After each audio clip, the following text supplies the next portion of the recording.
الحمد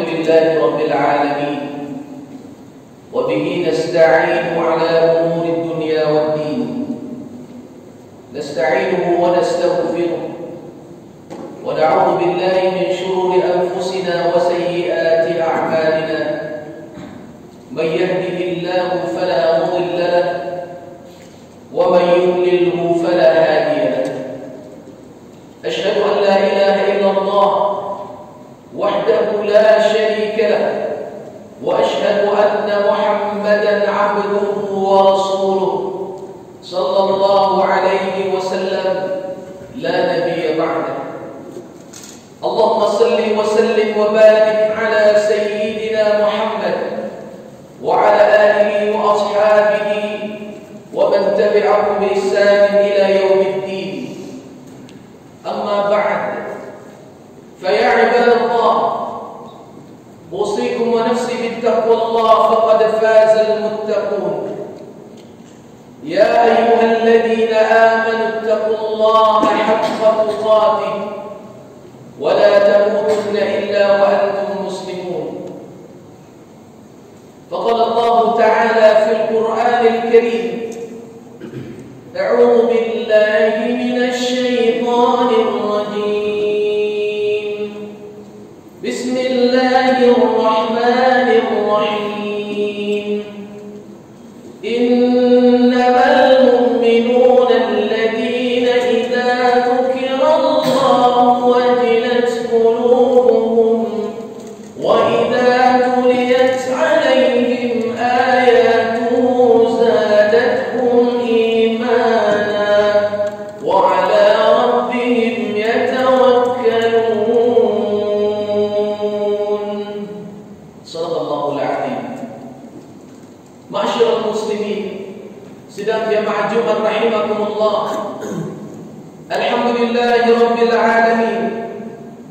Segala puja dan puji syukur kita sampaikan kepada Allah Subhanahu wa taala. Di hari Jumat yang penuh berkah ini, Allah Subhanahu wa taala masih memberikan kita waktu dan kesempatan untuk berubudiyah, membuktikan ketundukan dan kecintaan kita kepada Allah Subhanahu wa taala. Salawat dan salam kepada baginda Rasulullah sallallahu alaihi wasallam. Allahumma salli ala Muhammad wa ala ali Muhammad. Assalamu alayka ya Rasulullah. Ma'asyiral muslimin, sidang jamaah Jumat rahimakumullah. Khatib mewasiatkan wasiat taqwa sebagai permodalan kita sebelum bertemu dengan Allah Subhanahu wa taala dan saat berjumpa dengan Allah Subhanahu wa taala. Wa tazawwadu fa inna khairaz zadi taqwa. Berbekallah kalian, bekal yang terbaik adalah bekal ketakwaan. Ma'asyiral muslimin, sedang jamaah Jumat rahimakumullah. Kalau kita ditanya tentang kategori orang-orang yang disebut dengan orang yang sengsara, maka indikasi yang kita sampaikan tentu akan diukur kepada kehidupan dunia.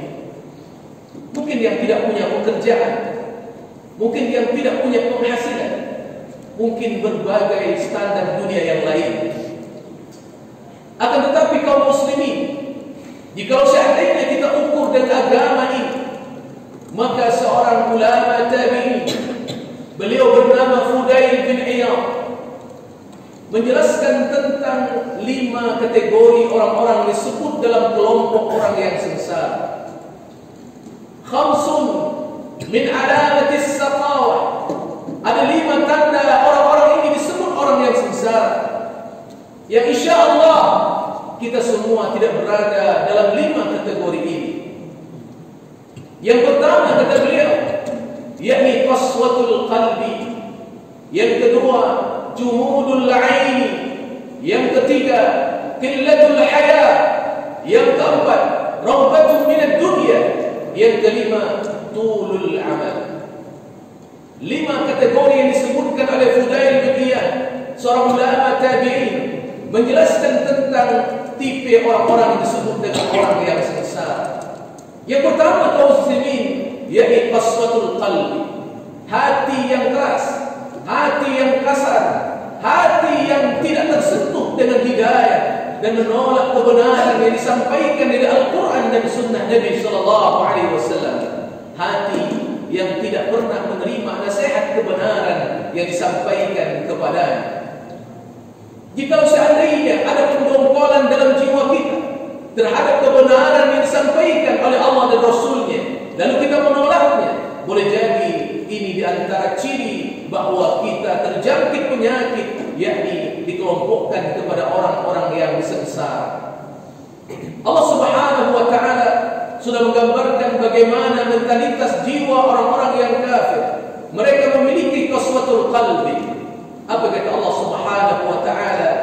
Innal ladzina kafaru sawa'un 'alaihim a anzartahum am lam tunzirhum la yu'minun.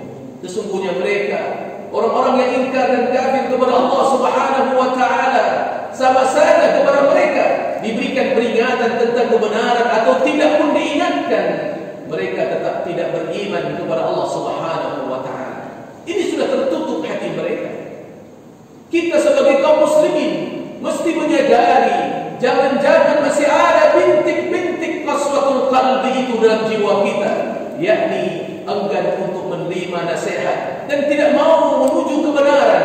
Dari semua kebenaran yang kita telah dengarkan, yang telah kita ilmukan, kita menolak dan tidak mau mengamalkannya, enggan untuk masuk dalam kebenaran itu. Ini di antara bintik-bintik qaswatul qalbi yang mungkin terjangkit dalam hati kita. Sementara orang-orang yang beriman, yang imannya benar, kata Allah Subhanahu wa Ta'ala, disebutkan oleh Allah dalam surah Al-Anfal ayat yang kedua. A'udzu billahi minasy syaithanir rajim.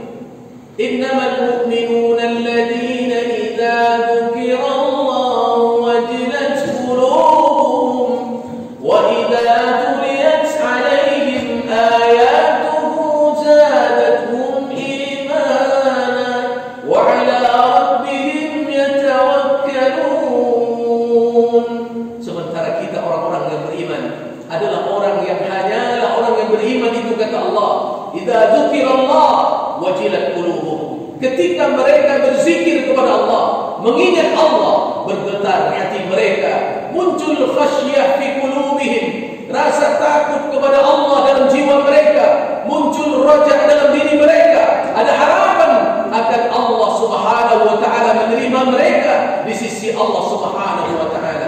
Mereka tersentuh dengan azan yang dikumandangkan, maka mereka bersegera diri untuk memenuhi seruan Allah Subhanahu wa Ta'ala, bergetar dan bergelora jiwa mereka untuk memenuhi undangan Allah Subhanahu wa Ta'ala. Wa idza tuliyat 'alaihim ayatuhu zadatuhum imana. Apabila mereka dibacakan ayat-ayat Allah kepada mereka, maka bertambah keimanan mereka. Wa 'ala rabbihim yatawakkalun. Kepada Allah mereka bertawakal semuanya. Ma'asyiral muslimin, sidang jamaah Jumat rahimakumullah. Yang kedua, ciri orang yang sengsara yang disebutkan oleh Fudail bin Iyad, yakni jumudul ain, mata yang membeku, mata yang tak pernah menangis terhadap keinsapan dari semua dosa dan kesalahan yang pernah dilakukan. Sadarlah kita kaum muslimin, boleh jadi di masa muda kita penuh dengan kemaksiatan, jauh dari Allah, tak kenal masjid Allah, jarang membaca Quran, banyak dosa yang lain yang kita lakukan.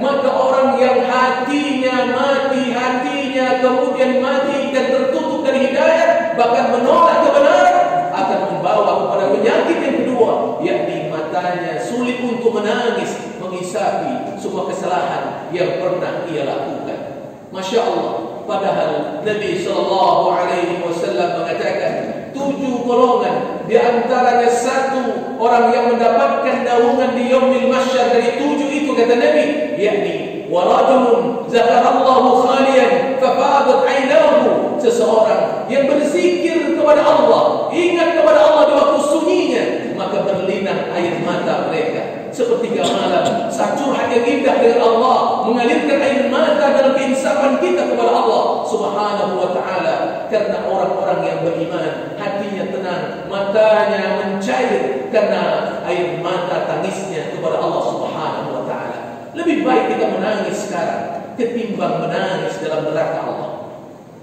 Karena Nabi SAW menggambarkan besok penghuni neraka akan dikirimkan oleh Allah Subhanahu wa taala, yursalul buka ala ahli nar, akan dikirimkan tangisan kepada penduduk neraka. Mereka tak bisa menghentikan tangis mereka, habis air mata mereka, darah ini keluarkan dari mata mereka sampai muka mereka menjadi cekung seperti parit, kata Nabi SAW. Apa kata Nabi? Andaikan sebuah sampan dilayarkan di atas genangan air mata tangis mereka, niscaya sampan itu akan bisa berlayar di atas genangan air mata mereka, karena mereka tak pernah menangis terhadap dosa yang pernah mereka lakukan pada dunia. Disinilah kesempatan kita kaum muslimin untuk membawa kehormatan kita dengan menangis di hadapan Allah. Falyadhaku qalila walyabku katsira. Hendaklah kalian sedikit tertawa, kata Allah. Banyaklah kita menangis, mengisapi semua kesalahan dan dosa yang pernah kita lakukan. Yang ketiga disebutkan oleh Fudail bin Iyad, tanda kesengsaraan yakni qillatul haya, tercabutnya rasa malu pada diri manusia. Hari ini kita melihat orang tak lagi malu untuk melakukan maksiat, bahkan kemaksiatan dibela oleh banyak orang. Kemaksiatan dilakukan banyak followernya, banyak pendukungnya. Hari ini terbuka kemaksiatan di mana-mana. Kenapa ini terjadi kaum muslimin? Karena tercabutnya rasa malu dalam diri manusia untuk melakukan maksiat itu, sehingga tak ada lagi rasa malu yang dimiliki oleh manusia. Maka Nabi SAW mengatakan, "Fa idza lam tastahi fasna' ma syi'ta." Kalau manusia tak ada lagi rasa malu, maka silakanlah berbuat sesuka hatinya. Artinya, jangan samakan kita seperti hewan dan binatang ternak, karena manusia ini punya adat dan punya akhlak yang menentukan predikat kita berubah dan berbeda dengan mereka makhluk yang lainnya. Maka risalah yang dibawa oleh Rasulullah adalah menyempurnakan akhlak manusia sebagai manusia berkualitas, manusia punya integritas. Itulah manusia yang berakhlak, yakni memiliki rasa malu. Al-haya'u syu'batun minal iman. Karena malu itu satu cabang di antara bagian keimanan kita kepada Allah Subhanahu wa taala. Yang keempat disebutkan oleh Fudail bin Iyad, yakni raghbatun minad dunya, terlalu cinta kepada dunia. Bukan berarti kita tak boleh mendapatkan dunia, bukan berarti kita tak boleh memiliki jabatan yang tinggi. Silakan, kita kaum muslimin harus merebut posisi strategis itu, punya harta yang banyak, kaya raya. Dan sesungguhnya mereka orang-orang dijamin surga. Kebanyakan mereka juga orang-orang kaya yang kemudian diberikan harta, tapi mereka tidak meletakkan harta dalam hati mereka, tapi mereka meletakkan harta dalam genggaman tangan mereka. Imam Syafi'i rahimahullah mengatakan, jangan kau letakkan harta dalam relung hatimu, maka letakkanlah harta dalam genggaman tanganmu. Artinya, kita tidak tamak, tidak serakah, tidak sombong, dan tidak angkuh karena harta yang secuil dititipkan Allah pada dunia kita yang sementara hari ini. Yang kelima, apa kata Fudail bin Iyad? Yakni tulul amal. Orang yang banyak dan panjang angan-angan, ingin mendapatkan surga tapi tak mau beramal, ingin jauh dari neraka tapi banyak melakukan maksiat. Tidaklah mungkin kita bertolak belakang dengan apa yang kita inginkan, sementara perbuatan kita tidak sama dengan apa yang kita inginkan. Kalau kita inginkan surga, lakukanlah amal ahli surga. Kalau kita ingin terhindar dari neraka, jauhkan dan bebaskan diri kita dari amal yang mengantarkan kita ke neraka.